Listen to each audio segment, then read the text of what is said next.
Hi everyone. I'm currently here in India for the holiday season. I've come here to visit my mom. And so I'm just chilling out. So I thought I'd just pop in for a few minutes to say hey. The bandwidth, the internet that I have here is not great. So I apologize. This is going to be a fairly short video and I would take questions, but today I may not be able to take questions. But anyway, I wanted to say something that's been on my mind. Very often people write me letters with questions or they post questions on my Facebook.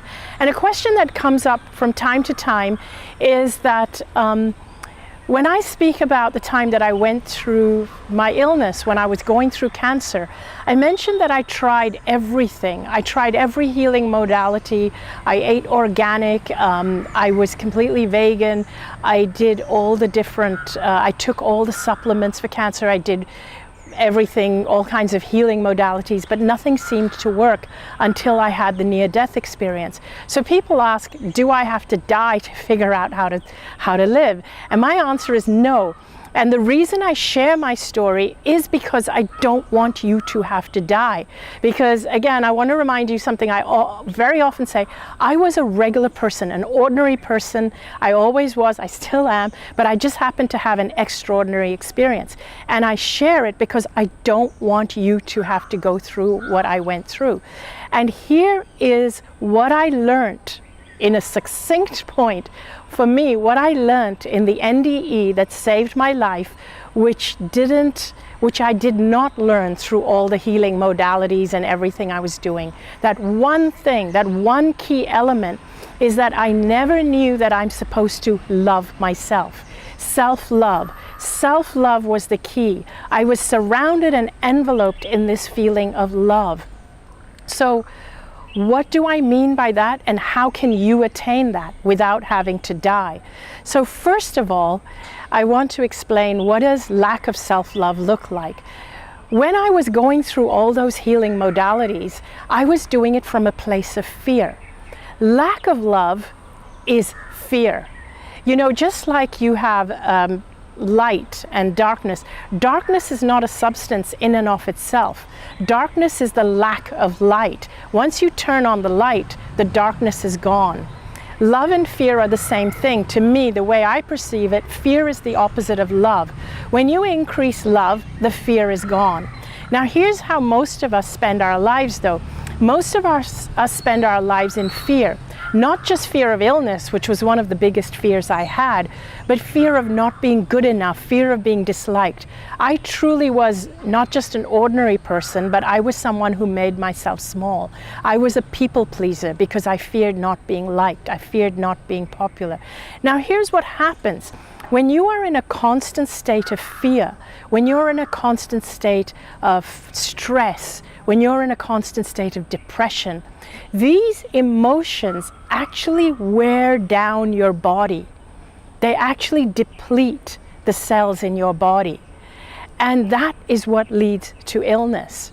So no matter how much you try and heal yourself, no matter how much you do the exercises, the meditation, whatever it is you do to heal yourself, no matter how much healthy food you eat, if you're eating the healthy food because you fear illness, you are still wearing down your system by the fear that you're feeling. Now imagine if you changed out those feelings of fear, those feelings of stress, those feelings of maybe even anger. Anger is another one that wears down your system. Imagine if you changed all those feelings out instead for passion, for love, for joy.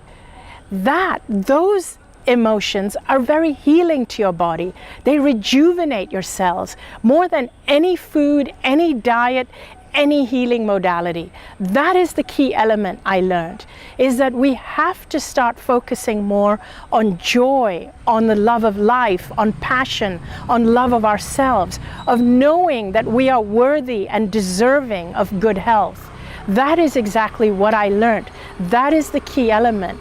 So when you do eat good, healthy food, eat it because you love yourself, you love your body, you want to live long. If you're dealing with an illness right now, the idea isn't about being stressed about the illness, which is what most of us do naturally. We get stressed about the illness, and our medical system doesn't help either, because very often once you're in the medical system, it's all about fear of the illness, eradicating the illness, getting rid of the illness. Here's my suggestion. My suggestion is to focus on living life.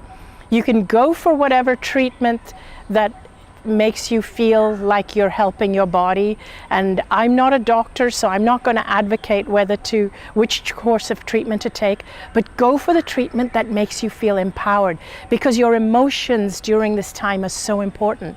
But the main thing I want you to focus on is, if you have a clean bill of health, if tomorrow you get a clean bill of health from your doctor, what will you do with the rest of your life? What will you do?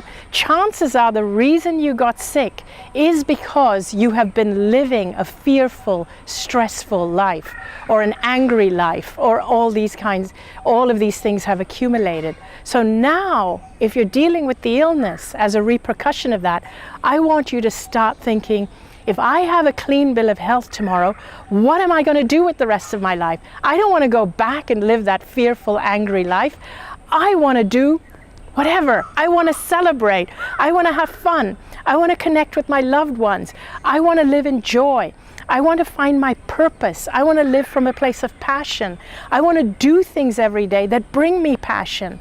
That's what I started doing after I came out. I healed from the cancer. And very often the paradigm that we're stuck in, the medical paradigm, keeps you in fear of stress and triggers all your old emotions. They keep you coming back for more tests. They keep reminding you that you're in remission and things like that. If a doctor tells you you're in remission, I want you to tell yourself in your head that the word remission stands for, it's time for me to remember my mission. I personally don't like the word remission at all, because it keeps us in fear. The idea is to move your life forward into passion and love. That is the key element I learned in my near-death experience. So live your life from a place of passion, from a place of love, from a desire to live, and not from a place of fear. Thank you for listening. I look forward to connecting with you again soon. I'll try and do more Facebook Lives whenever I can. Thank you, love you. I'm so sorry I haven't got to your questions, because usually I need to turn on a separate phone or a separate device to read your questions, and I don't dare take up more bandwidth than I am. So thank you again. I love you, and I'm going to connect with you soon. Bye.